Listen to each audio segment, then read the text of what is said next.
Hola, ¿se escucha? Buenas, Se escucha. excelente. Vamos pues, la clase. El día de hoy vamos a hablar de trauma maxilofacial, pero antes vamos a hacer un pequeño brief con respecto a los conceptos básicos de urgencia de otorrino que ya hemos tocado en clases anteriores.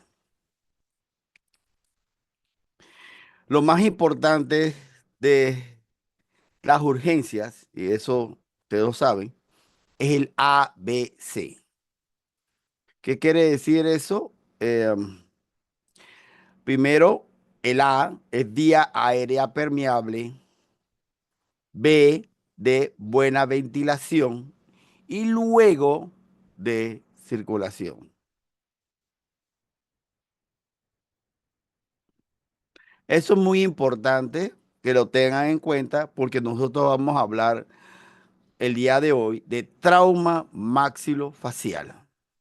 Y en el trauma maxilofacial, especialmente en los traumas maxilofacial severos, tenemos un compromiso de la vía aérea, en la permeabilidad, el concepto de permeabilidad de la vía aérea, por ejemplo, el paciente que tiene Lefort, pacientes que tienen con Lefort eh, son, son los más llamativos o estruendosos con respecto a los traumas, los más dramáticos. Y aquí se hace imposible a veces mantener la vía aérea con una intubación orotraqueal y necesitamos hacer una traqueotomía. Entonces, por eso estoy nuevamente introduciendo el ABC. Esa es la secuencia, el orden. Primero tenemos que tener vía aérea permeable para entonces ventilar al paciente y luego, posteriormente, dedicarnos a problemas de circulación, o sea, accesos venosos para volumen, darle volumen a los pacientes, darle sustancias cristaloides, lactato rígido para mantener el volumen por pérdida sanguínea abundante. Y estamos hablando de las emergencias, de la urgencia en otorrinolaringología, y esto es muy importante que usted lo tenga en la cabeza. Ya hemos hablado de aquí, de traqueotomía, de epistasis, y estas dos tienen que ver mucho con respecto a los traumas de maxilofacial. O sea, estos pacientes que tienen trauma maxilofacial van a tener sangrado profuso eh, nasal, o sea, epistasis, y va a tener un problema, compromiso de la vía aérea, que está colapsada, a veces estos pacientes, y el asegurar de la vía aérea es un problema, porque para intubarlos es un poquito difícil, porque toda la estructura de la boca, ¿no? Está alterada para que el procedimiento, la técnica de intubación orotraqueal se haga satisfactoriamente. Está sangrando bastante el paciente por la boca, por la nariz, los tejidos han sido movidos por las fracturas, múltiples fracturas faciales y a veces no se puede intubar y necesitamos hacer una traqueotomía de urgencia para poder mantener la vía aérea del paciente. ¿Mm?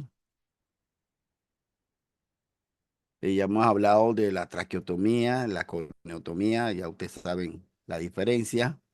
La coniotomía es al nivel de la membrana cricotiroidea, o sea, dentro de la laringe, no es la tráquea. Por eso que la coniotomía no es una traqueotomía, es a nivel de la laringe, entre la membrana cricotiroidea, entre el cricoide y el tiroide, la membrana cricotiroidea, o sea, que es en la laringe. Y obviamente eso después se hace una traqueotomía formal, ¿no? Habíamos hablado que aquí es la coniotomía, acá la traqueotomía, segundo tercer anillo traqueal. Esas son estructuras cartilaginosas que mantienen la estructura y evitan el colapso. Cuando uno respira, la presión negativa, se colapsan. Entonces, si uno cuando hace la traqueotomía daña las estructuras cartilaginosa. Pues acuérdense que el cartílago nada más es medio anillo. Los anillos son incompletos.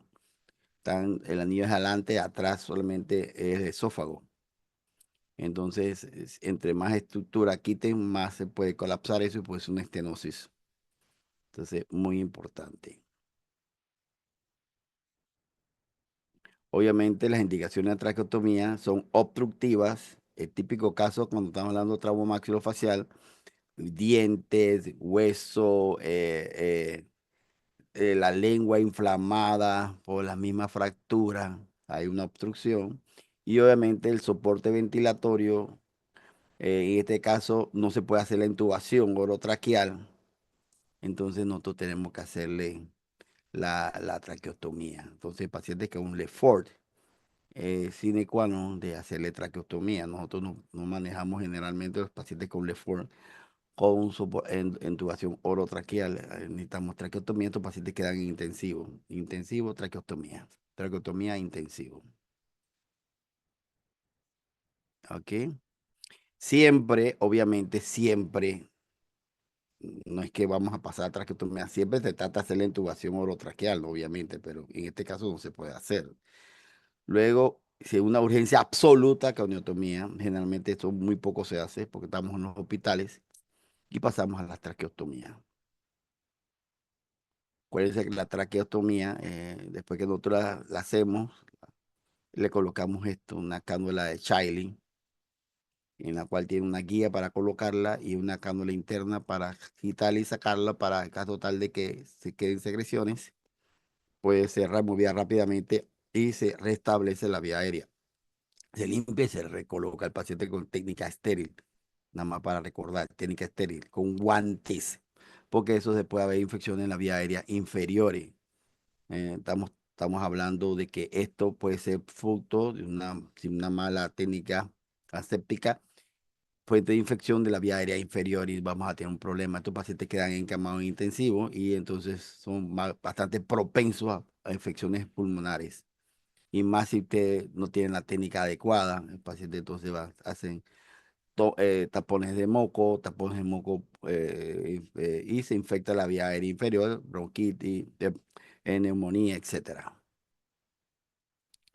Igualmente, cuando vamos a succionar, nada más recordarlo, es que no se mete la succión hasta adentro, sino hasta la cánula, hasta aquí, esta es la cara correcta, y se mete sin el dedito aquí, o sea, se mete sin absuccionar, se mete y luego coloca el obturador y saca succionando.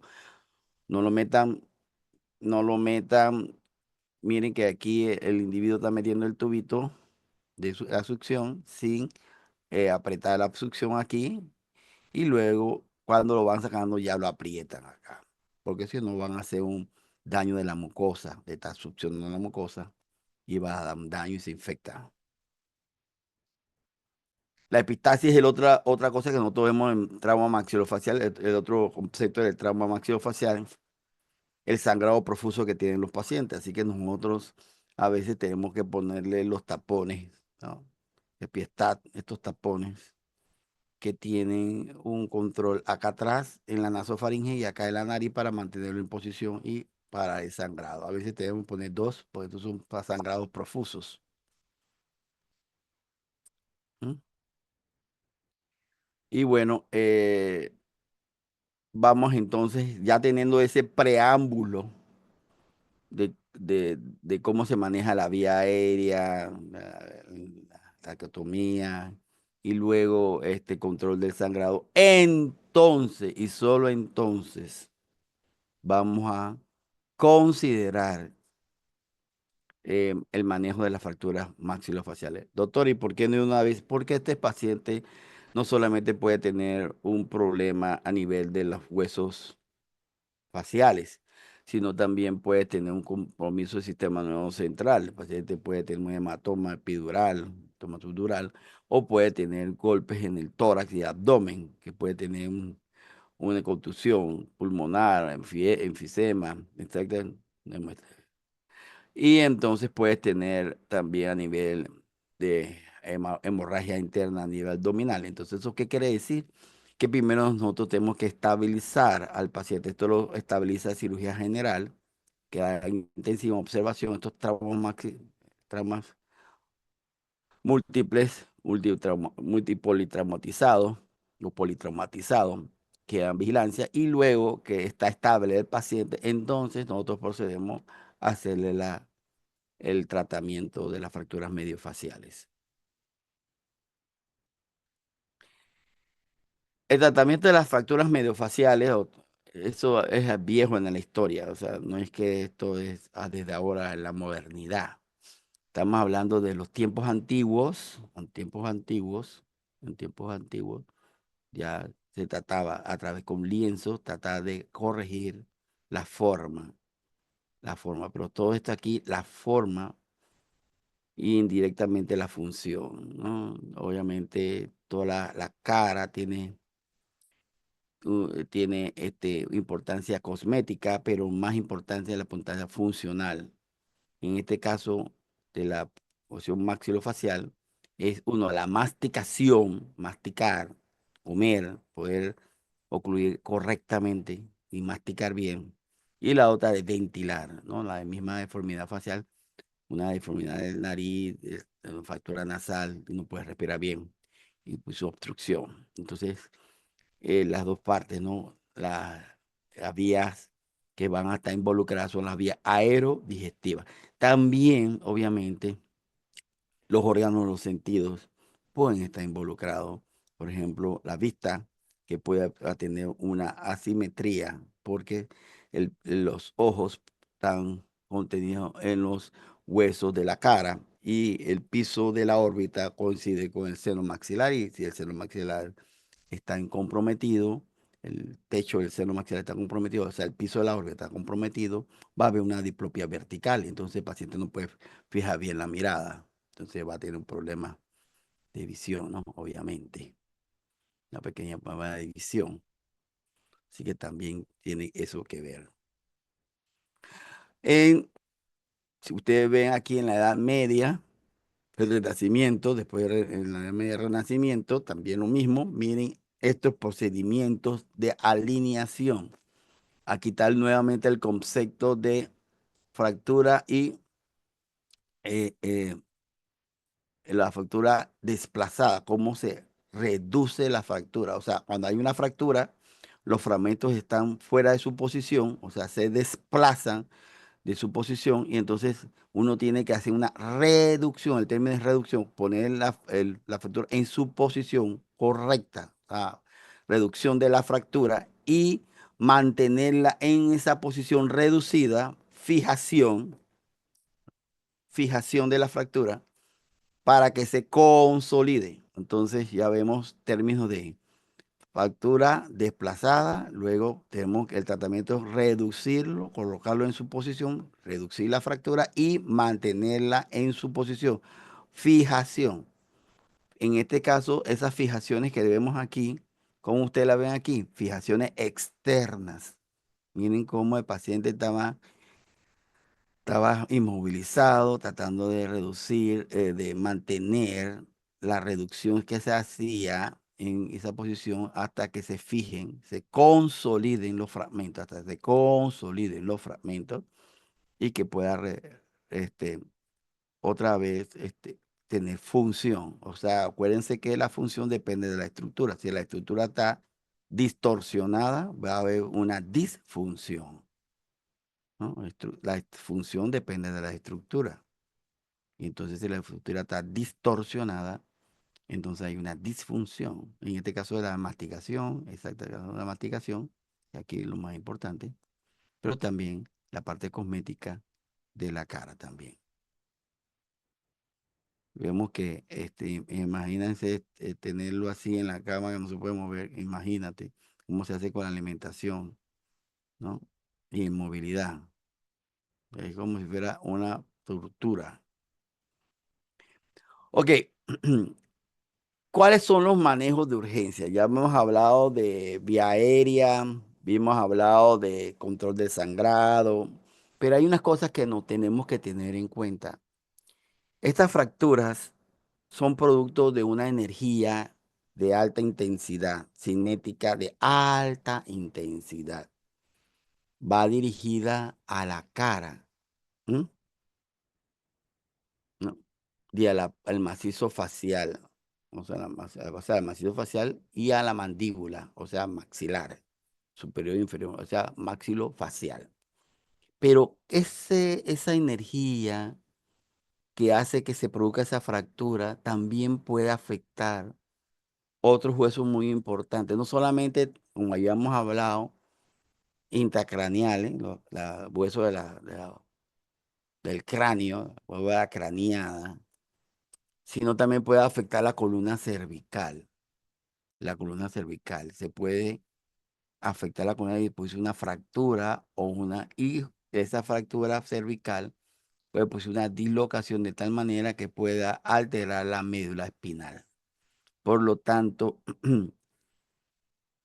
puede tener una fractura inestable en la medida que una luxación o luxofractura a nivel de la columna cervical y que cuando vamos a hacer la intubación o la manipulación del paciente podemos, en esta columna que no está estable, podemos producir un daño, una sección medular, que es una cosa gravísima. Por eso que cuando usted ve en las películas, ven cómo hacen cuando van a tratar a un paciente, lo primero que se pone es una estabilización. No muevan al paciente, cuidado con la columna. La estabilización de la columna cervical es sumamente importante. Es sumamente importante para no hacer más daño. Primus non nocere, para no hacer más daño. Luego se verifica la vía aérea, se asegura la vía aérea, se quitan todos los fragmentos de la boca. Acuérdense que no se puede quitar lo que no se ve. No puede estar metiendo el dedo así a lo loco, sino lo que está viendo se va quitando. Se canaliza una vena para soporte soporte vascular, y se controla el sangrado de la epistasis. Y se hace examen neurológico completo y evaluación por cirugía de todo el abdomen, ¿no? Trauma interno. O sea, si tiene hemorragia del vaso, si tiene una ruptura del hígado, etcétera, hemorragia interna o problema de un tórax inestable, por ejemplo, que tenga un tórax inestable, que tenga un neumotórax por el golpe. Esos son primero al tratamiento en sí de la fractura maxilofacial, ¿no? Uno puede hacer el tratamiento maxilofacial sin tener eso primero controlado, o sea, la parte neurológica, la parte de vía aérea y el sangrado, o sea, A, B, C. El examen neurológico completo si tiene un problema en el sistema nervioso central, no hemorragia cerebral, ¿no? Hematoma, etcétera. Y obviamente hemorragia interna a nivel abdomen y torácica. Luego de eso, pasaríamos entonces a qué es lo que nosotros podemos hacer si el paciente ya está estable, o sea, el paciente está estabilizado. O sea, uno o 2 días, ¿no? 24 horas en observación y luego que los cirujanos digan que está estable, no hay problema neurológico, se puede hacer el tratamiento maxilofacial, ok, ya está el paciente estable, ya se puede hacer, no hay una lesión cervical, ya se va, porque tiene una urgencia absoluta, una urgencia relativa. Entonces, vemos los tercios de la cara, ¿no? Nosotros podemos vivir la cara en tercios, centrofacial acá y laterofacial lateral, ¿no? Obviamente, ¿no? Las fracturas centrofaciales son las más frecuentes, especialmente las fracturas nasales. Y también tenemos las fracturas laterofaciales, por ejemplo, trípode malar. Estamos hablando que involucra el hueso malar, el hueso maxilar acá abajo y el hueso, y aquí el arco cigomático. Entonces, esto tiene que ver con respecto a la órbita, el piso de órbita de la reborde y el reborde. No podemos confundir los dos conceptos. Una cosa es reborde, el reborde orbital.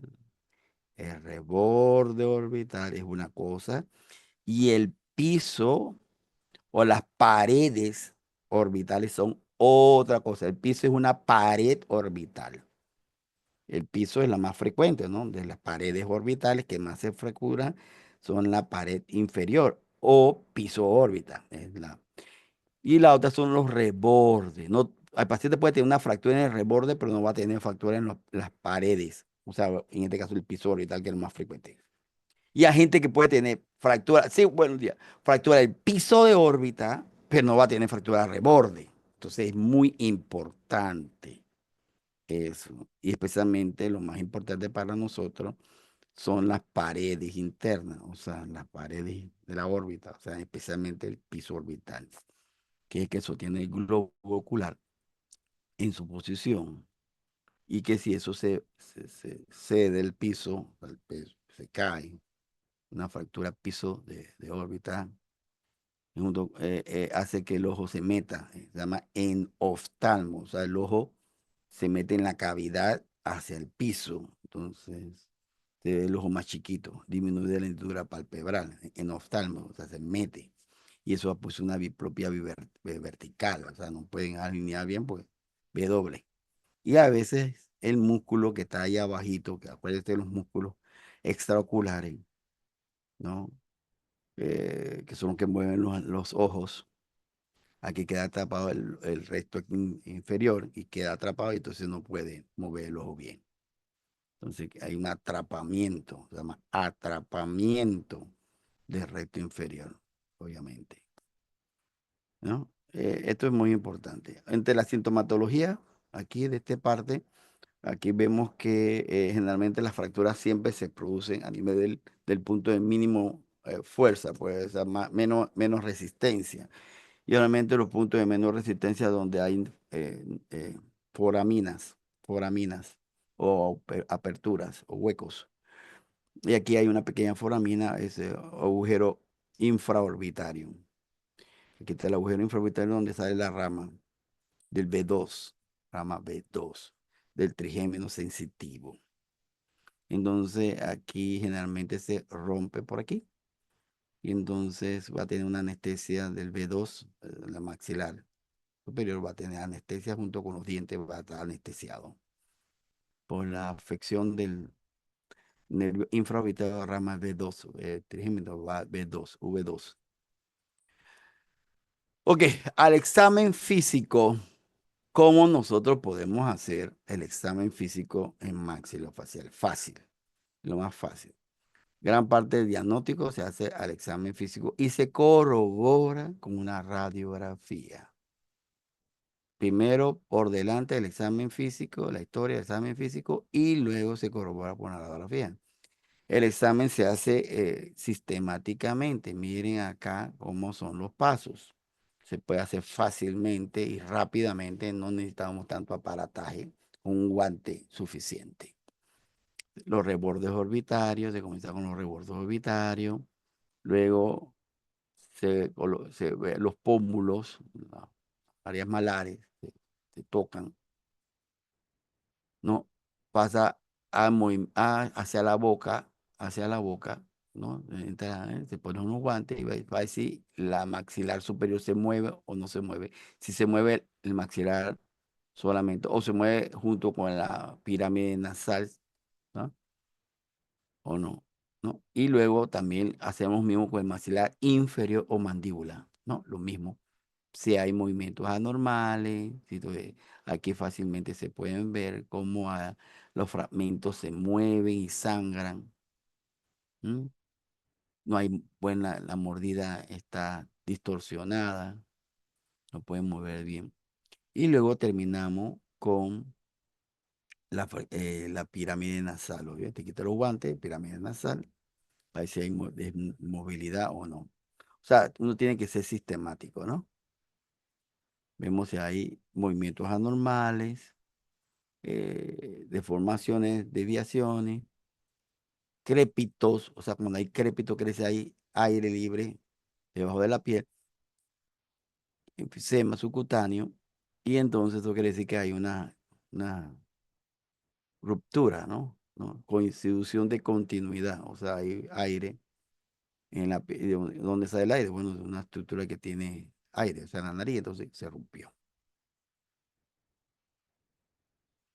Bueno, vamos a comenzar de lo más fácil a más complicado.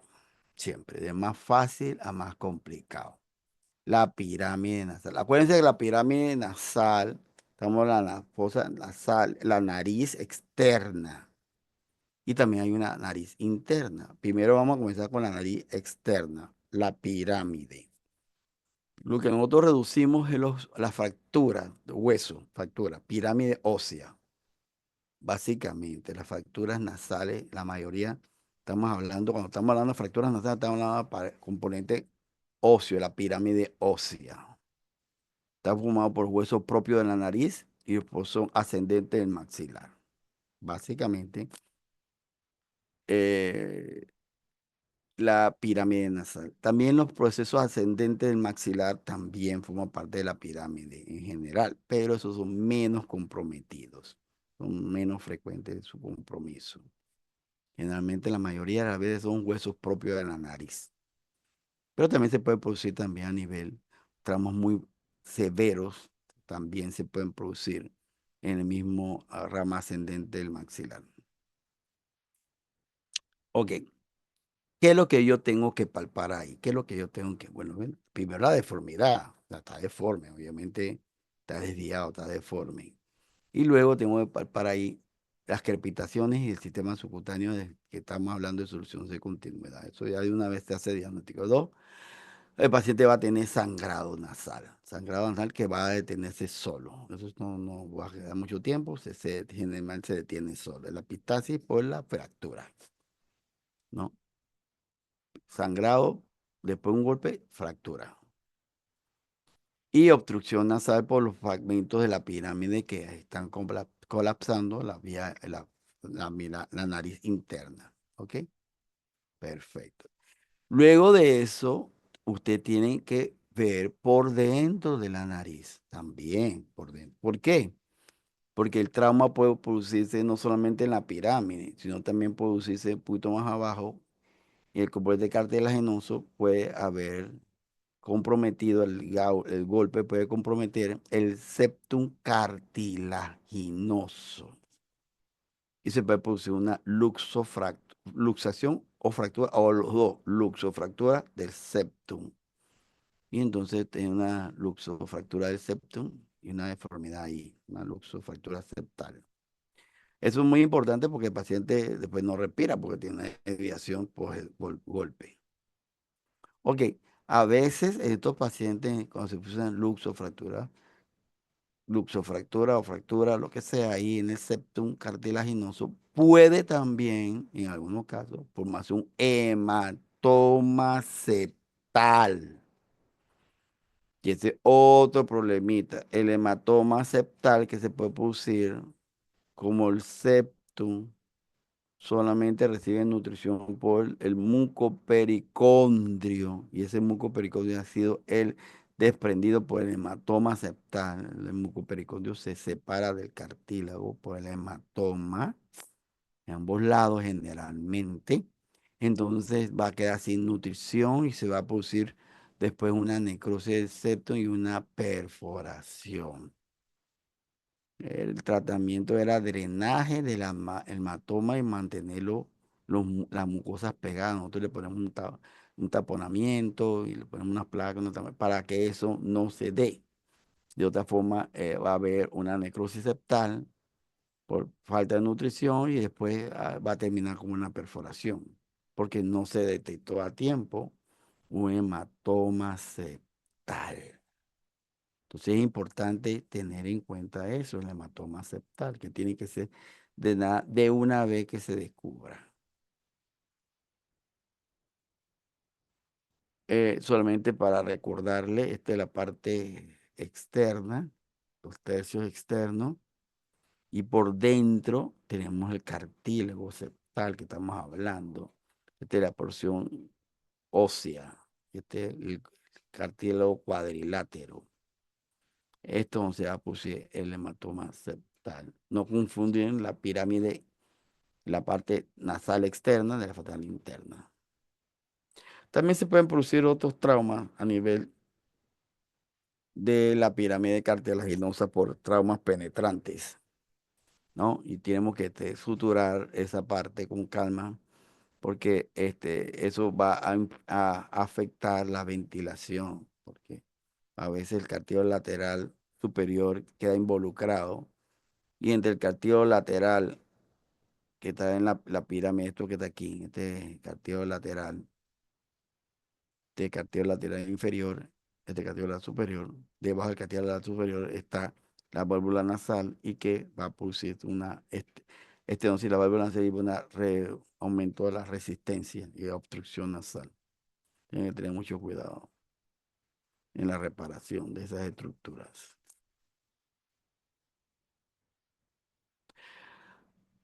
Entonces, recuerden, siempre examinar por dentro de la nariz también. O sea, hacer una rinoscopía anterior y eso lo vamos a ver en la rotación, la rinoscopía anterior.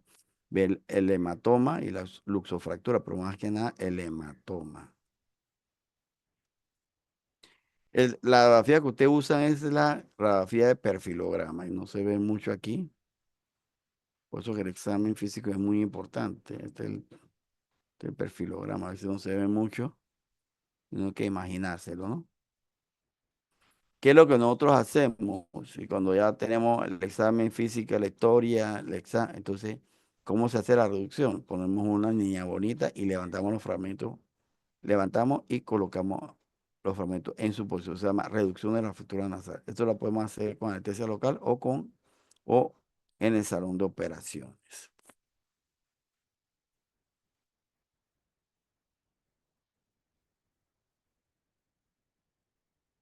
A continuación, vamos a hablar al principio estamos hablando de la fractura de la órbita, que tiene dos componentes. El reborde, que no se puede confundir con el piso. ¿Por qué?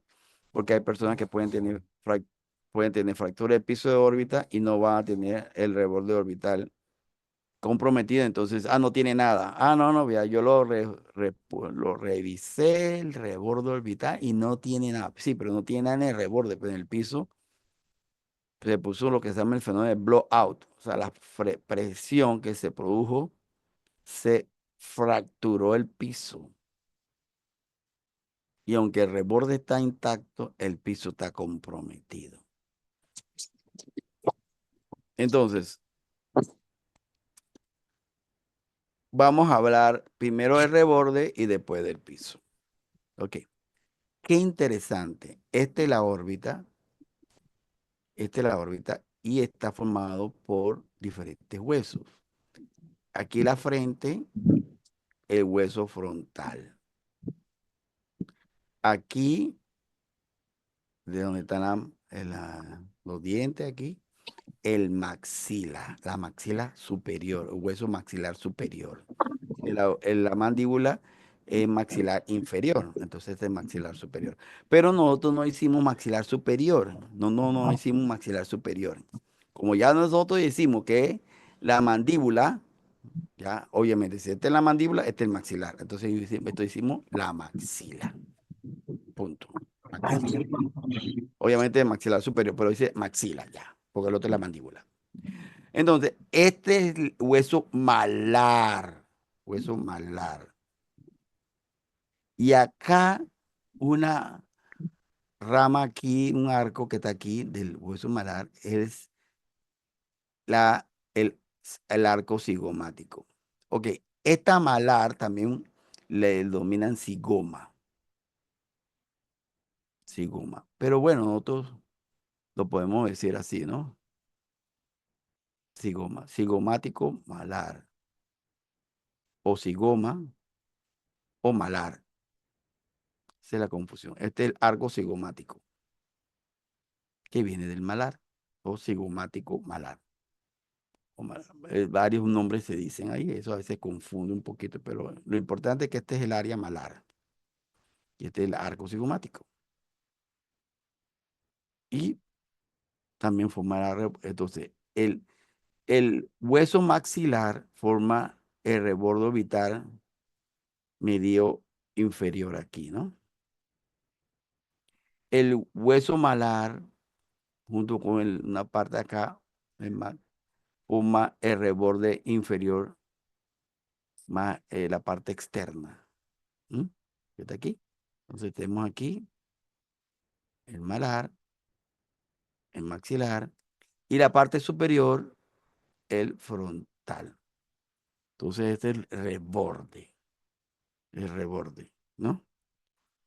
Ok, en el piso, que es también una paredes, el piso es la parte más endeble porque por ahí pasa el nervio infraorbitario que hace que debiliza el piso y eso es que más fácilmente cuando tienes un golpe en el ojo, las presiones dentro del ojo por el golpe hace que se ceda por el punto de mínimo fuerza. Y el punto de mínimo fuerza es el punto que está debilitado estructuralmente porque está pasando una estructura que va por el nervio infraorbitario. Entonces, generalmente, no siempre, generalmente, es el bueno, donde se fractura.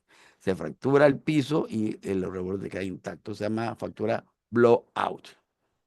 De blowout. Vamos a ver eso. ¿Qué es la fractura de reborde y piso, pero el blowout? Se puede manifestar con esquimosis, o sea, obviamente la pérdida sanguínea, el morado ese que tiene uno, esquimosis periorbital. Este es un síndrome de alerta, las esquimosis. Dos, la epistasis, porque obviamente la sangre no es de la fractura de la nariz, no, es la sangre de la fractura del piso orbital que corresponde al seno maxilar y sale por el drenaje meato medio. Por eso. Luego, esto es importante, la diplopia, es un problema funcional. O sea, si tienes una fractura de piso orbital, vas a tener un problema estructural con respecto a la alineación de la vista y va a producir una diplopia, ver uno arriba del otro, una diplopia vertical. Y otra cosa interesante, el ojo se mete, obviamente. No es que se mete el ojo porque se mete, sino que el ojo se cae, porque hay un hueco en el piso y el ojo se mete ahí en ese hueco. Entonces, la hendidura palpebral disminuye, entonces se llama enoftalmo. Entonces, tú tienes una hendidura palpebral más grande que la otra. O sea, la hendidura palpebral donde hay el golpe está más chiquita. Entonces, tú ves una asimetría, no solamente funcional, sino solamente cosmética. Ya. No, Para- miren no, aquí. Pregunta. ven acá. Ah, buenas. Yo tenía una pregunta, doctor. Dale, pues, dime. Em, y cuando hacemos el examen físico, eh, si vemos que el paciente mueva los ojos en diferentes direcciones, Eh, ¿podemos Es, observar alguna anormalidad? claro, claro. Cuando mira hacia arriba, el ojo no puede, no, la incursión de mirada hacia arriba queda atrapado. Uno queda, no se puede porque como está atrapado el recto inferior, no puede mirar hacia arriba. Está atrapado, no puede, está agarrado, lo agarra y no puede mirar hacia arriba, no sé. Está atrapado el recto inferior, entonces no puede mirar hacia arriba. Queda por ejemplo, aquí en esta niña que tiene aquí el ojo derecho y el ojo izquierdo, si ella mira hacia arriba, el ojo izquierdo, pues tú ves miradas que suba la mirada, pero el ojo derecho va a quedar retrasado con respecto al ojo izquierdo, porque está agarrado en el piso. Bajo sospecha. Hay un atrapamiento, se llama atrapamiento, atrapado pues, en la fractura del piso orbital, entonces queda atrapado. Entonces, este morado está diciendo, oye, ¿será que tiene una equimosis? Pero esa equimosis será porque tiene una fractura, y es la fractura donde se hace el reborde, o además de reborde te da el piso. Entonces es importante, porque mira aquí, queda el recto inferior atrapado acá en esa fractura. Por eso cuando nosotros vamos a entrar a revisar y a reparar la fractura del piso orbital, lo que estamos buscando no solamente es la reparación, sino la liberación del recto inferior. Si no va a haber los movimientos extraoculares alterados, no va a haber asimetría. Cuando tú vas a fijar la mirada y tú vas, un ojo va a estar para abajo y otro va para arriba. Y va a haber una diplopia vertical. ¿Cómo tú vas a ver bien si tú tienes las dos imágenes, una está arriba de la otra? No, te va a confundir, ¿no? eso va a tener un problema. No puedes ver bien. Tú tienes que fijar, cuando tú estás fijando la mirada, en tu cerebro está enfocando a las dos a un mismo punto. Pero ¿cómo va a enfocar al mismo punto si el mecanismo, el mecanismo de movimiento de los ojos está afectado por el atrapamiento? Vas a tener un problema para ver, ¿no? Porque tienen que fijar la mirada en un solo punto. ¿Mm? ¿Me explico? Entonces vas a tener un problema. Va a haber a veces doble en ciertas posiciones. Queda así de que, oye, en esta posición veo un poquito doble. Eso, ¿qué tipo de vida es esa que en algunas posiciones vas a ver doble? ¿Mm? ¿No? Entonces es un problema. Tenemos que quitarle el atrapamiento. Además va a tener un ojo más chiquito. Este está bien, viene hay una disminución de la hendidura palpebral, un poquito más chiquitito.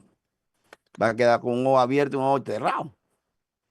¿Y por qué tiene ojos cerrados? Sí, porque tuve una fractura y que me la repararon. La doctora no se dio cuenta y me quedó así, pues. Ahí está, ojo más chiquito, ¿ve? Una hendidura palpebral más chiquitita, ¿no? Para toda la vida, un ojo chiquito. No, chiquito, cuando vamos chiquito está hendidura palpebral más chiquita, más cerradita.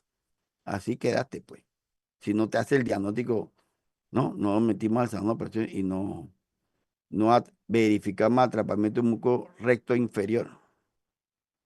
Entonces nosotros hacemos una incisión, a veces le hacemos una incisión aquí y vemos eso, pues. Lo reparamos. Le ponemos una malla de reconstrucción ahí, separamos el músculo y una malla para que no tenga enoftalmo. Viene el enoftalmo, ¿qué pasa, no? Para abajo, ¿no? Entonces no coincide, ¿no? Está metido. Imagínate uno para uno, así está uno con el ojo metido, enoftalmo, ¿qué tipo de vida es esa? Porque no se dieron cuenta cuando hicieron el diagnóstico. Después un trauma de eso después que queda atrapado ahí para repararlo, ¿qué problema? ¿No? Porque la grasa periorbital se absorbe. Entonces, eso, ¿cómo nosotros llenamos volumen ahí? Como la grasa periorbital se absorbe, y entonces, ¿cómo nosotros llenamos el volumen para corregir el problema funcional? Es un problema, ¿no? Este blow up quiere decir que la presión del golpe, un puñetazo, hace que el piso se fracture, la grasa se meta al seno maxilar y puso enostamo y atrapamiento. ¿Mm? El reborde puede estar intacto. ¿Mm? Por eso que digo, tiene que verificar eso. Pues, no tiene fractura porque el reborde yo no tuvo ningún escaloncito.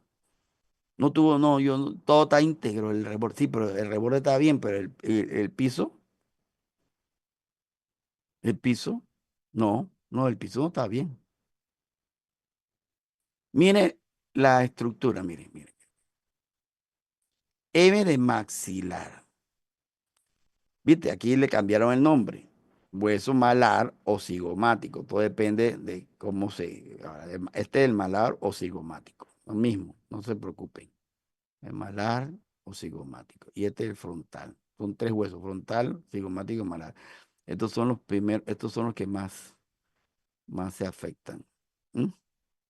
Entonces, el cigomático, este es la rama ascendente, arco cigomático y malar. Y entonces, un trípode, ¿no? Este es un poquito de reborde acá inferior, un poquito de reborde lateral y arco cigomático. Ok,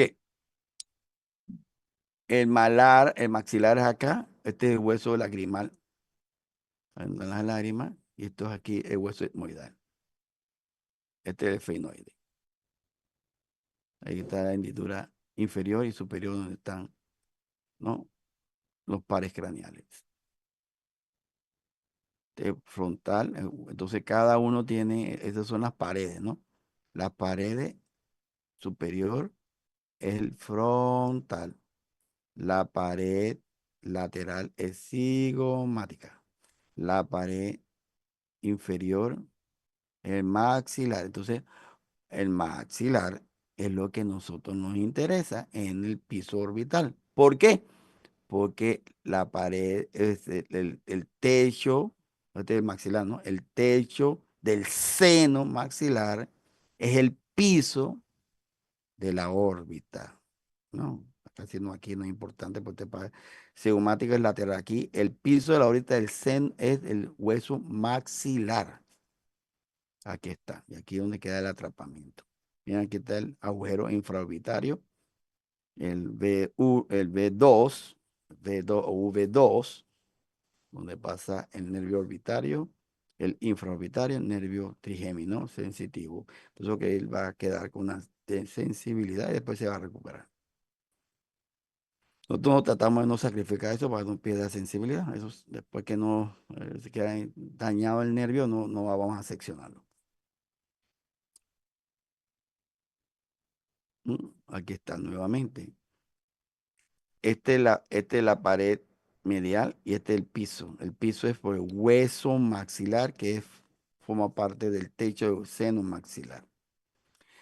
Este también otra estructura de la pared que se pueden afectar, el hueso en la pared medial.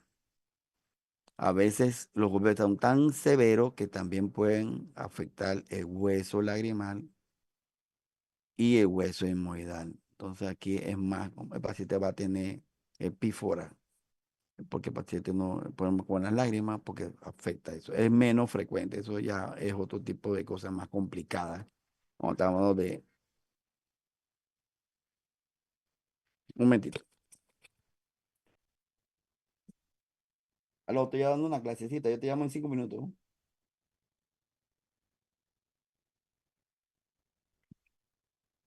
Ok, all right. Esta es la estructura, ¿no? Esta es la estructura de la órbita y aquí está el recto inferior que queda atrapado. Ese es el más importante. O sea, los oblicuos que quedan, no, el recto inferior esto queda atrapado aquí. Esto queda atrapado aquí. Este es el piso, este es el seno maxilar, el piso, que es el techo del seno maxilar, el piso de la órbita. Aquí, este queda atrapado aquí. Y eso es lo que tenemos que tratar de quitar. O sea, tratar de que el atrapamiento, pues, y la reconstrucción del piso, o una malla reconstrucción. ¿Mm? Miren acá cómo queda atrapado, ¿no? Miren acá, esto que está aquí es el nervio que viene de acá, el nervio B2. El paciente va a tener el atrapamiento y el nervio B2. Digo, eso todo lo reconstruimos y esto vuelve a aparecer, ¿no? El paciente se recupera de su sensibilidad. No hay problema. Entonces, miren cómo el ojo se ha metido, en notar cómo se ha metido. ¿Mm?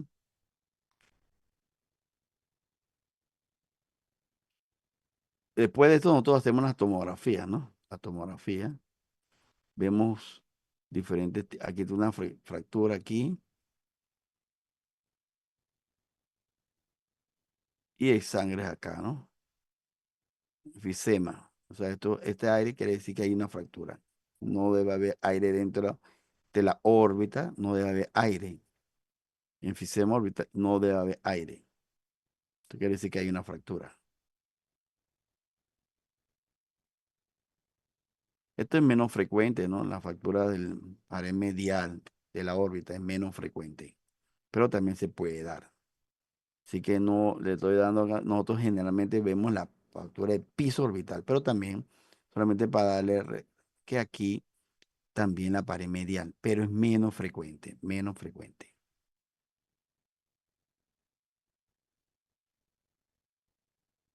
Este es el hemoseno de la fractura del piso orbital. Miren aquí está, miren aquí, que aquí como se dio el piso hacia acá, y vemos cómo está lleno de sangre, hemoseno. Esto es el seno maxilar. El seno maxilar, ¿no? Nosotros los otorrinos manejamos estas estructuras. El etmoide es de otorrino. El seno maxilar es de otorrino, ¿no? Entonces, eh, estas patologías, estas estructuras anatómicas, ¿no? Nosotros somos médicos, los otorrinos somos médicos especializados, médicos especializados en estas áreas, y los maxilofaciales son odontólogos especializados en estas áreas. Entonces, ese es un problema con respecto a la pregunta de quién hace qué. Bueno, creo que nosotros, los médicos, debemos saber más anatomía con respecto a estas áreas y más anatomía con respecto a estas áreas, ¿no? Del nervio, de la órbita, del nervio óptico. Creo que nosotros damos más anatomía que, que ellos, pues. Pero bueno, esto es lo que se tiene. Entonces, obviamente, cuando se produce la fractura, la sangre queda aquí, el motemo, y entonces sangre de la nariz, y pareciera que fuera epistasis, pero no, es por la fractura. Miren esto, miren cómo la hendidura disminuye, ¿no? Disminuye la hendidura periodontal, tiene diplopia vertical, y eso es lo que no queremos, que el paciente quede así, obviamente. No queremos, y entonces nosotros vamos a reparar y a corregir. ¿Mm? Miren, mirando hacia arriba. Esa es la pregunta. ¿Qué es lo que pasa cuando uno mira hacia arriba? ¿Qué ustedes ven aquí con respecto del ojo de la trauma? Mirar hacia arriba. ¿Qué es lo que ven ahí? No, no hay movimiento.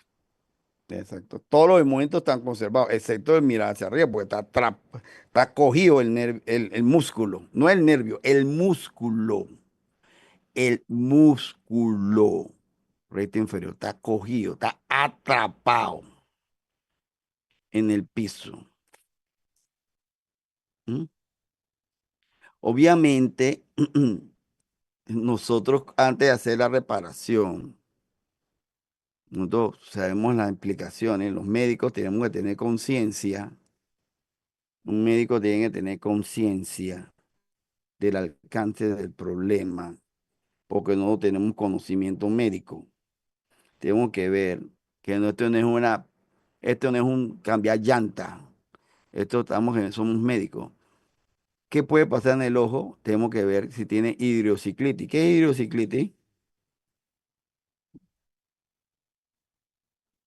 ¿Qué es hidrociclitis? Inflamación de las... em, ¿Qué es ¿cómo la es? uvia? ¿Qué es la uvia? Hidrociclitis. La capa media del ojo, formada por Ujú. la pupila, el cuerpo ciliar y la coroidea. Exacto, exactamente. Entonces, estos pacientes pueden tener una hidrociclitis postraumática, o sea, no pueden enfocar bien. Digo, eso es transitorio, ¿no?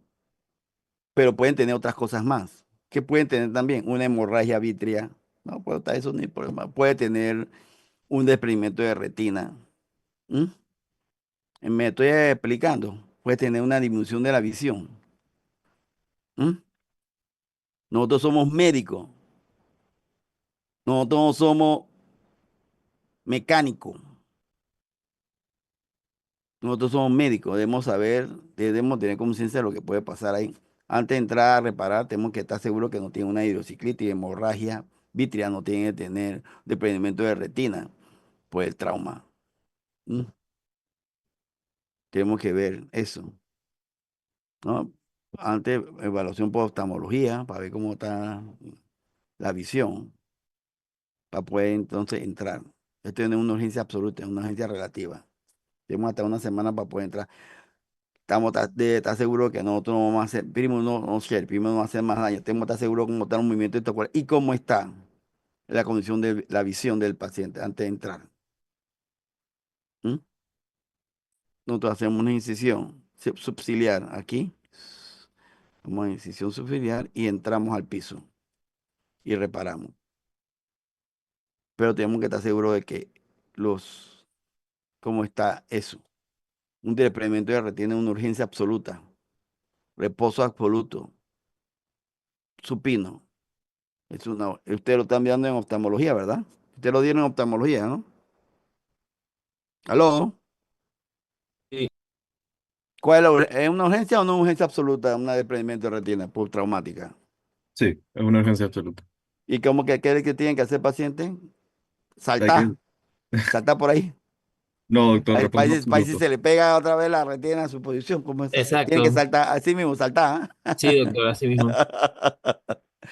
Bueno, exactamente. Tú tienes que mantener al paciente acostado completamente.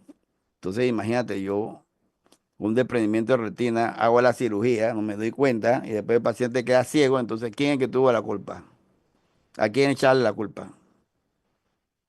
¿Cómo yo no sabía si tenía o no desprendimiento de retina cuando iba a entrar a la cirugía? ¿Me estoy explicando? ¿A quién le echan la culpa? ¿A mi cirugía?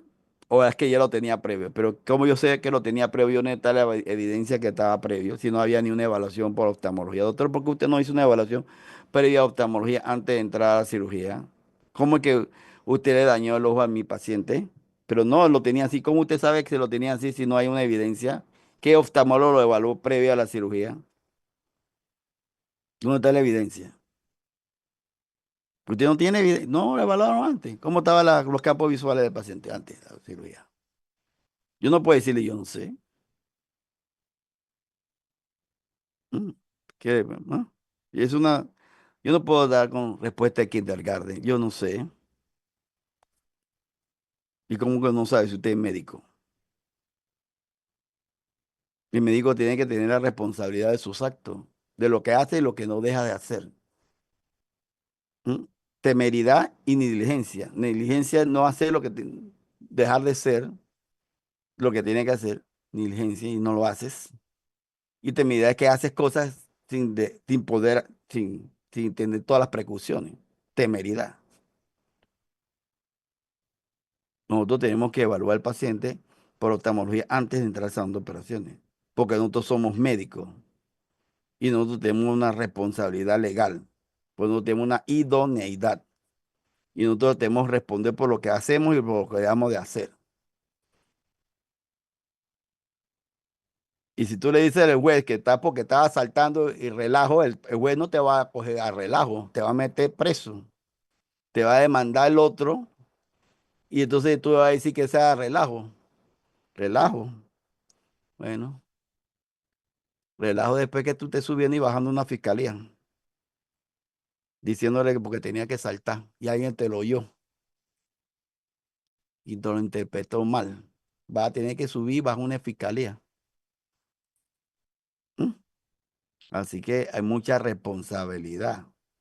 Y el que no le gusta, todavía está a tiempo de otra profesión, porque las cosas están muy duras y la justicia es para todos. No hay nadie bajo, no hay nadie arriba de la ley. Todos estamos debajo de la ley. Y si te oye a ti que tiene que saltar y usted le dijo al paciente eso y alguien lo entendió mal, tienes un problema con la ley. Bueno, entonces, ¿cuándo realizar la cirugía del orbital? En oftalmos, ¿no? Evitar en oftalmos. Claro, cosméticamente inaceptable. Este paciente no te va a aceptar eso. Diplopia, imagínate. Un paciente que va viendo doble, porque después de eso doble. Y un defecto, un gran defecto, más del 50% del piso. Entonces, esos son los criterios para meterlo al salón de operaciones. Tenemos que, obviamente, a veces está muy hinchado, no podemos meterlo de una vez porque está muy hinchado. Esperamos, pero tampoco esperamos demasiado. No podemos esperar más de una semana, máximo 2 semanas para meterlo al salón de operación, pues se consolida la fractura y va a ser más difícil. Pero podemos controlar por lo menos una semana para que baje la hinchazón y hacer todos los exámenes de la visión con el oftalmólogo, ¿no? Es importante. Nosotros hacemos radiografía y no solamente puede tener piso orbital, sino también otras cosas, otro tipo de fractura. Puede haber piso orbital y el malar o zigoma puede estar también desprendido de sus anclas o sus inserciones. ¿Qué tal inserciones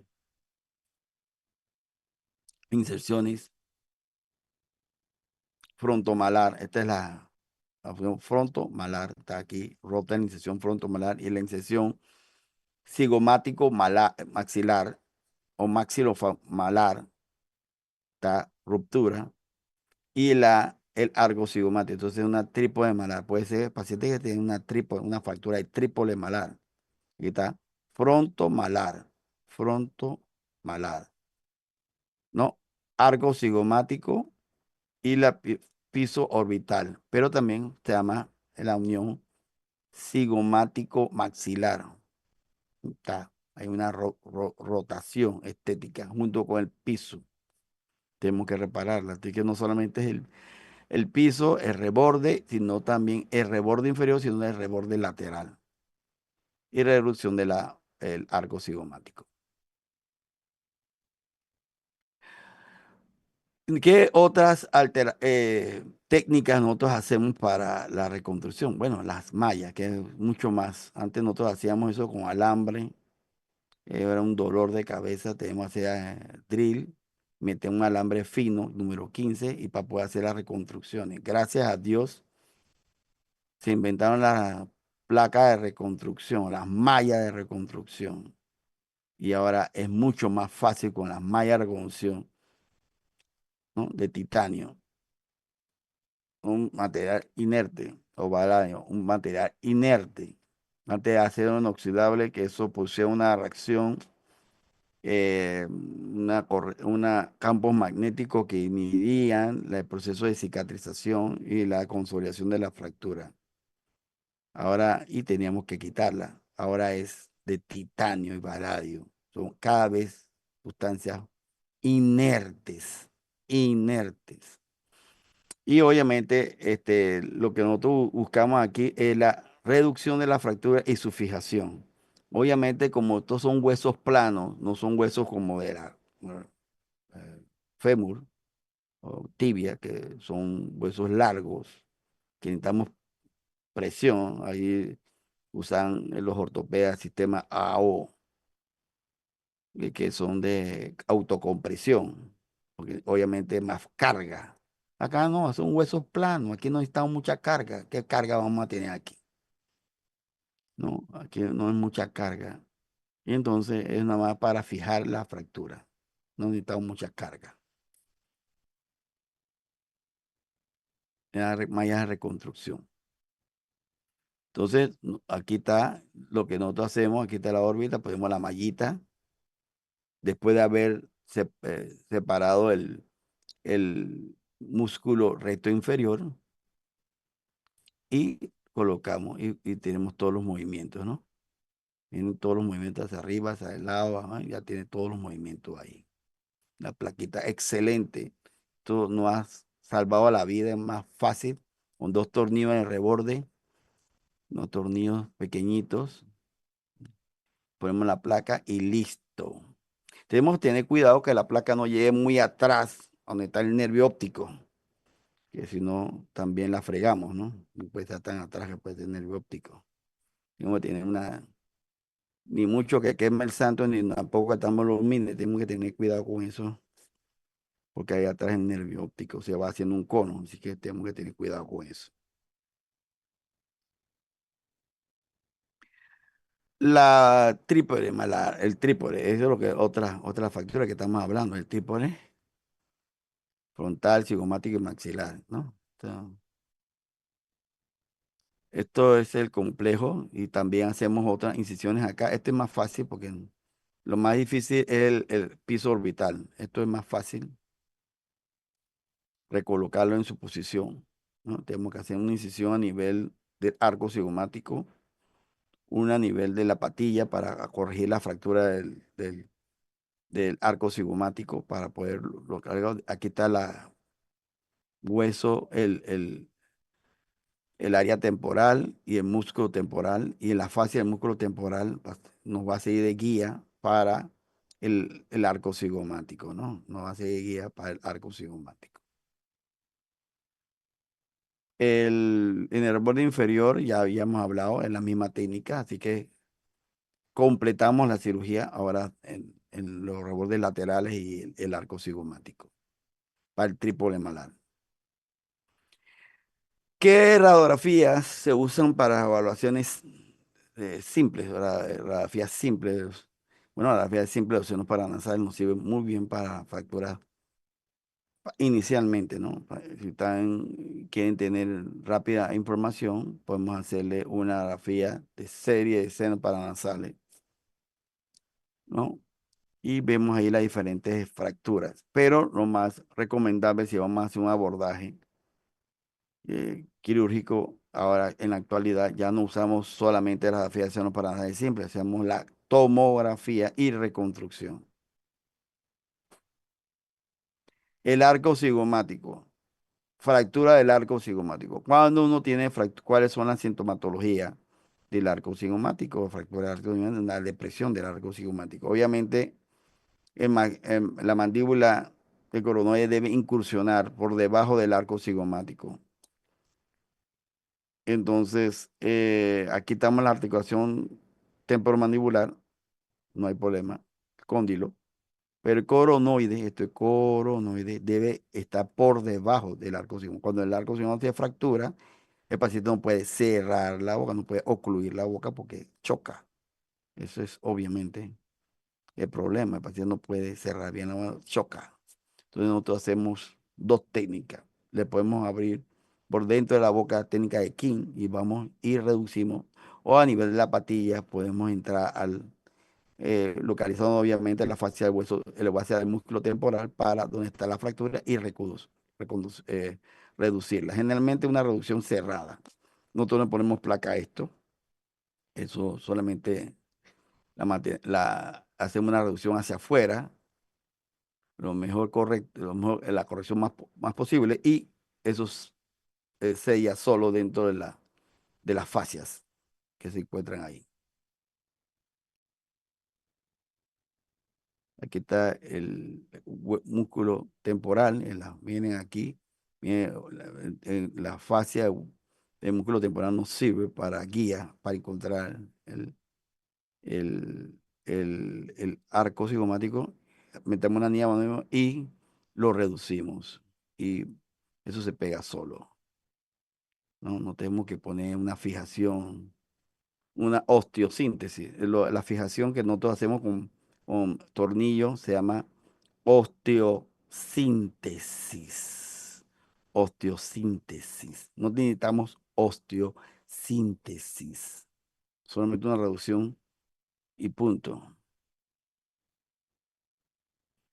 La proyección de Town es la proyección que nosotros usamos por el arco cigomático. La proyección de Town es lo que nosotros usamos por arco cigomático. Bien, aquí el arco cigomático quebrado. Nosotros entramos, ya dije, por arriba, usando la fascia del músculo temporal y la reducimos hacia afuera, con una niña bonita. Y punto, lo dejamos ahí. El paciente ya puede cerrar la boca y eso se cierra en 3 a 4 semanas solo. Obviamente le decimos que no se apoye en esa área, la protección para no apoyarse, y eso se consolida solo en 4 semanas. Ahora, la mandíbula, que es muy importante. La mandíbula porque tiene que ver con la masticación, ¿no? O sea, no necesitamos masticar, y ese es el problema, ¿no? ¿Cómo tú vas a comer si no puedes abrir y cerrar la boca? El paciente cuando tiene una fractura de mandíbula va a tener un problema para cerrar la boca, no puede abrir la boca, cerrarla, no tiene hay una mordida cruzada, después de un puñetazo, sangre por la boca, y después de ciertos días va a tener un olor, fetor ore, olor hediondo por la maceración de los tejidos. Vas a tener una deformidad y no solamente movimientos anormales de la mandíbula. Vemos aquí, esto es lo que ustedes van a ver, ¿no? Miren cómo está la solución de continuidad, ¿no? Aquí está. Viene acá Vienen acá. Generalmente las fracturas de las mandíbulas se fracturan en 2 puntos, ¿no? 2 puntos los más frecuentes. ¿Mm? El ángulo y el cuerpo. Es lo más frecuente. El ángulo y el cuerpo son los más frecuentes. Menos frecuentes son los cóndilos, subcondilares, rama ascendente, parasinficial o sinficial. Parasinficial quiere decir que está al lado de la línea media. O sea, generalmente el punto de mínimo impulso donde están los huesos. Aquí está el agujero mentoniano, ¿no? Ahí donde está el agujero mentoniano, donde sale el nervio mentoniano, sensitivo, B3. Entonces esto por aquí se fractura a nivel del canino.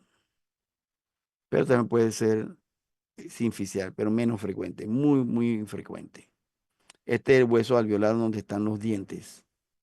Aquí está el hueso alveolar donde están los dientes, también frecuente, pero no tanto como el ángulo de la mandíbula y el cuerpo de la mandíbula. Vemos las fracturas, ¿no? Eso es lo que estamos hablando. La mayor parte de las fracturas van a estar en el ángulo y en el cuerpo, 20 y 21. Las dos sumadas casi forman parte casi 50%, un 40% mucho. Y el resto, ¿no? Es menos frecuente, ¿no? ¿No? Coronoide, 2%, rama, a veces subcondilar acá, alveolar 3%, es menos frecuente. Esto es abulsión de los dientes, o sea, más que nada cuando estamos hablando de fracturas alveolares, quiere decir abulsión de los dientes, ¿no? Porque los dientes están metidos en el área alveolar, o sea, abulsión de los dientes. ¿Sí? Y sinficial en el centro, línea media, menos frecuente, muy infrecuente, porque este es más fuerte que el parasinficial que está el agujero aquí, ¿no? 14%. ¿Qué nosotros hacemos cuando hay una fractura de mandíbula? Bueno, hacemos los primeros auxilios y ponemos la gasa para que mientras que podamos hacerle la reparación. Ok, imagínense que nosotros hemos reparado y reducido la fractura. ¿Cómo la fijamos? ¿Cómo la fijamos? Ok, la fijación se pone estas varas de Erich.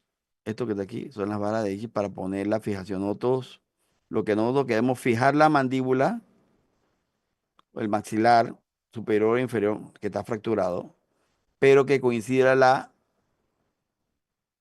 mordida. Entonces lo que nosotros ponemos es una vara de Erich para mantener la fijación intramaxilar y la mordida correcta para que quede así. ¿Mm? La fijación intermaxilar. Lo importante es asegurar la oclusión, buena mordida. No cruzada ni nada, buena mordida, que los dientes coincidan, como estaba previo a la cirugía. Pero estas vargas de Erich, no deberíamos dejarlas por 6 semanas y eso va a producir un problema a nivel de la articulación temporomandibular, porque va a producir anquilosis. Entonces nosotros hacemos en agujas intraorales ponemos placas de reconstrucción o osteosíntesis. Estas son placas de reconstrucción, osteosíntesis para que no tarde tanto en las barras de ir por 6 semanas, sino por 3 semanas nada más. El resto lo hace la osteosíntesis. Entonces la fijación intermaxilar lo que nos va a corregir la mordida, pero la placa de reconstrucción no va a mantener la fijación, porque en vez de 6 semanas, lo reducimos a la mitad del tiempo. Así que tenemos las dos cosas del mundo, lo mejor de los dos mundos. O sea, la fijación, que es más de 6 semanas, pues está fijado intermaxilarmente, mantenemos la reducción. Y la otra nos mantiene la mordida. Ujú. Básicamente, ¿no? Son las placas de reconstrucción, nosotros intraoral. Vimos que esto está por dentro de la boca, de rama ascendente, estamos haciendo la reconstrucción por dentro de la boca. Antes la hacíamos por fuera, ahora es por dentro. Más fácil. Colocamos la placa de reconstrucción, un sistema simple, no es un sistema de antes como ortopedia AO, sino un sistema simple, y lo colocamos y manejamos la posición. Los músculos también nos pueden ayudar a mantener la fijación, la fractura en su posición. Obviamente, depende también el trazo de fractura. Este es un trazo de fractura favorable, porque cuando los músculos, por ejemplo, el macetero, lo mantiene en su posición. Este es desfavorable en este sentido, porque cuando hay macetero, esto queda eh, desplazado. O sea, los músculos desplazan. Eso se corrige con esto que está aquí, la osteosíntesis. Ponemos la osteosíntesis aquí, mantenemos, y ya el problema de la fractura favorable o no favorable disminuye su impacto con respecto al mantenimiento de la reducción de la fractura.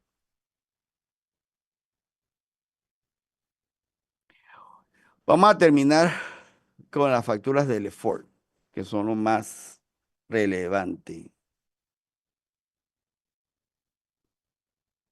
¿no? Fractura de Lefort. Este señor Lefort, y no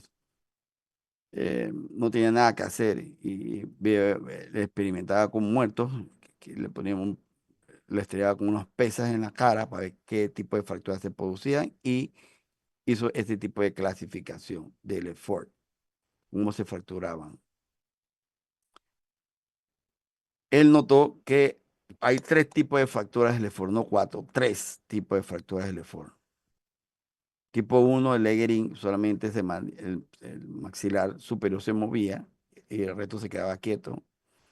Tipo 2, de la pirámide nasal, que se movía la pirámide o piramidal cuando tú movías el maxilar con los dientes, con los dedos, miren cómo está moviendo, y se movía la pirámide. Y 3, la misma forma, pero que se movía una disociación craneofacial. En la cara se movía no concordancia con el cráneo, o sea, la cara se movía eh, libremente. O sea, las 3. Degerin o maxilar, piramidal o pirámide nasal, y luego cráneo facial, disociación cráneo facial. Entonces dio la clasificación, LE1, LEFOR 1, LEFOR 2 o piramidal y LEFOR 3 o disociación cráneo facial.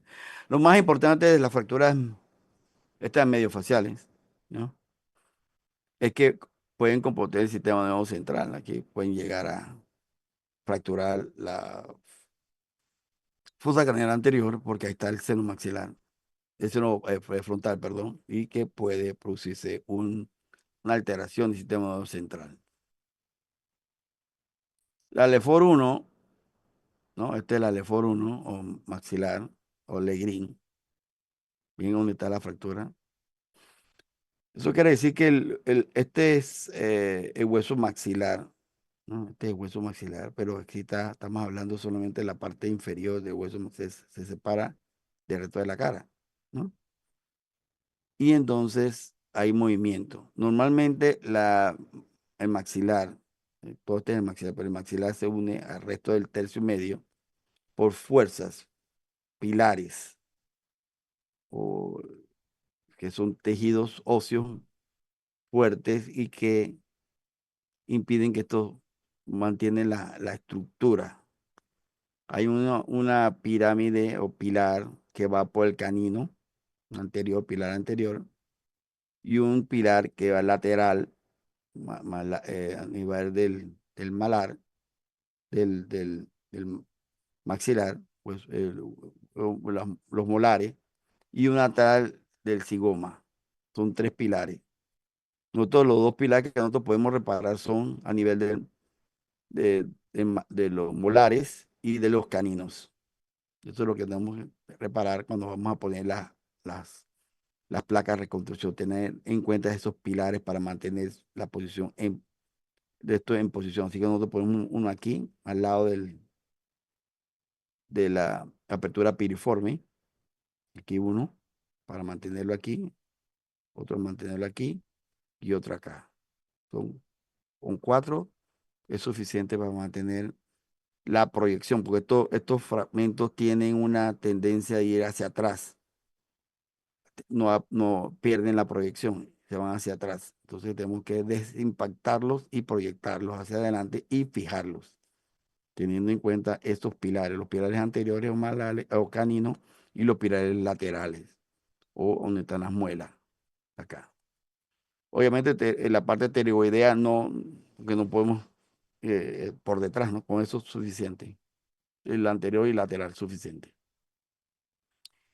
El EFOR 2 vemos cómo está separada la pirámide del, del hueso malar. Así que tenemos que tener en cuenta eso. Entonces, obviamente, la pirámide anterior, el pilar anterior y pilar 2 está conservado. Lo único que hay una separación entre el hueso malar y el maxilar. Así que tenemos que tener una reconstrucción aquí y una acá para mantenerlo en su fijación. Si no le ponemos la fijación aquí, el fragmento se va hacia atrás y queda con la cara de plato.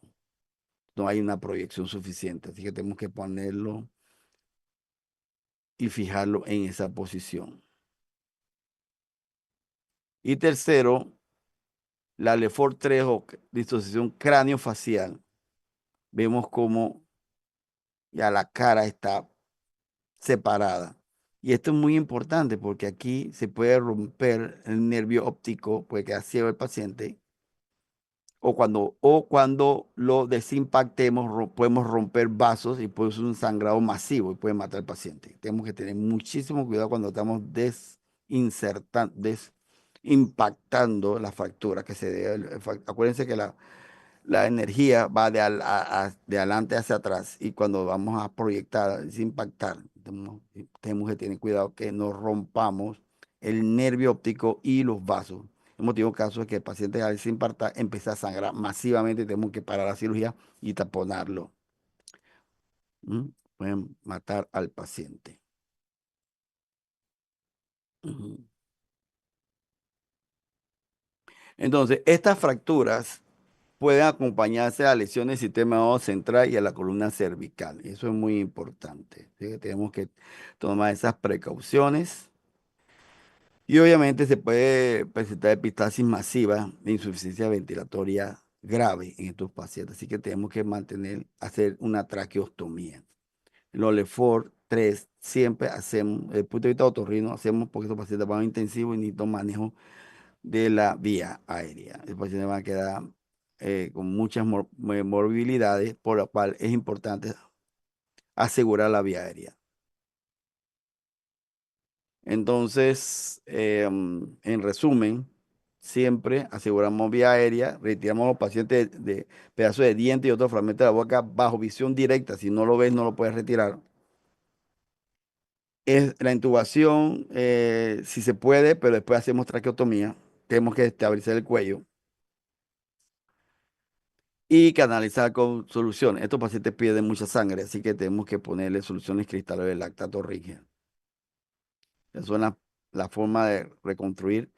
El problema de las Lefort no son puras, ahí puede ser mezcla, una con dos, o una, dos y tres. Pueden tener las tres cosas al mismo tiempo, el Lefort 1, 2 y 3 al mismo tiempo. Así que vamos a reconstruir. Mira aquí, esto es lo que le decía, de los caninos, aquí, y acá el malar con el malar y el diente, lo maxilar, aquí la otra arco de fuerza para mantener la proyección, ¿no? Y aquí con el arco cigomático, que es la frontomalar, un frontomalar acá.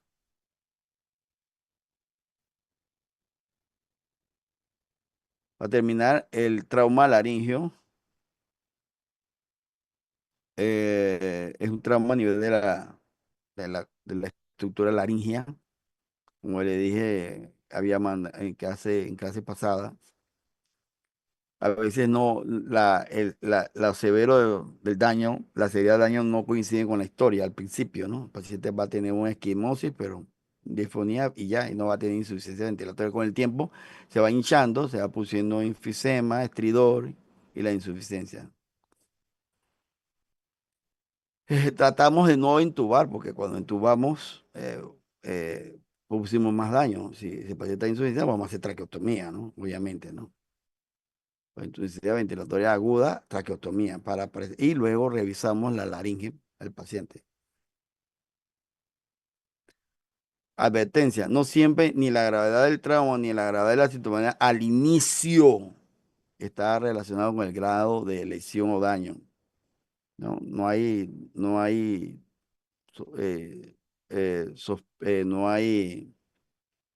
forma a veces al principio de estar seguro de cuánto de daño tenemos que tener observación del paciente, especialmente los pacientes pediátricos. No hay sorpresas, hay sorprendidos, así que es importante el índice de sospecha. A veces tenemos que poner la reconstrucción, hacemos reconstrucción, si el cartílago está roto, a veces ponemos un stent o un molde laringio para ponerlo en su posición. Y lo más importante para ustedes, hacer un diagnóstico temprano, porque eso condiciona el pronóstico. Eso quiere decir la sinequia, la deformidad es la estenosis.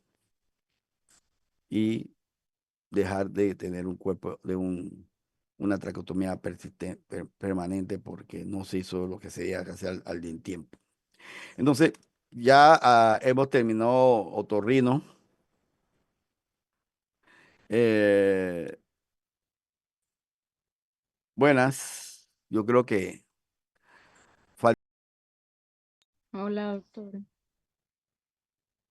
Bueno, doctor, aquí estamos. Se salió.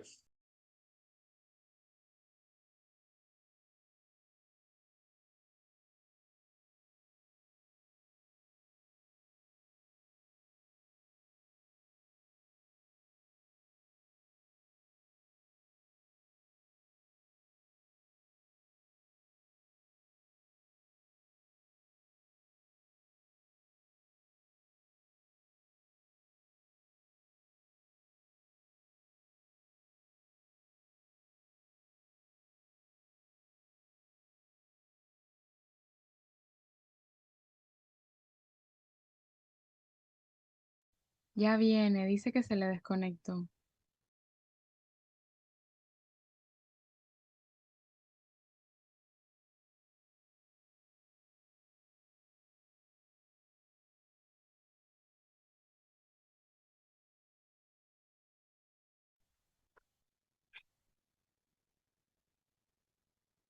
Ok. Hola. ¿Me oyen? Sí, Sí, doctor, se le Mira, escucha. el examen es el viernes. ¿A qué hora va a ser? A las 11, doctor, a la hora de la clase. 11. Esta es la última clase, no hay más clases. Mañana a las 11 terminamos a las 12 el examen. Es Sí, sí, sencillito. Viene hasta la clase del día de hoy. sí, sí. Escoger la mejor respuesta y le deseo el éxito, pues. Y luego la rotación. Ustedes me dicen para la rotación. Ok, doctor. Muchas Bueno, gracias, doctor. Gracias, doctor. chao, chao, chao, chao, Gracias. chao. Gracias, Que tenga doctor. buen día. chao.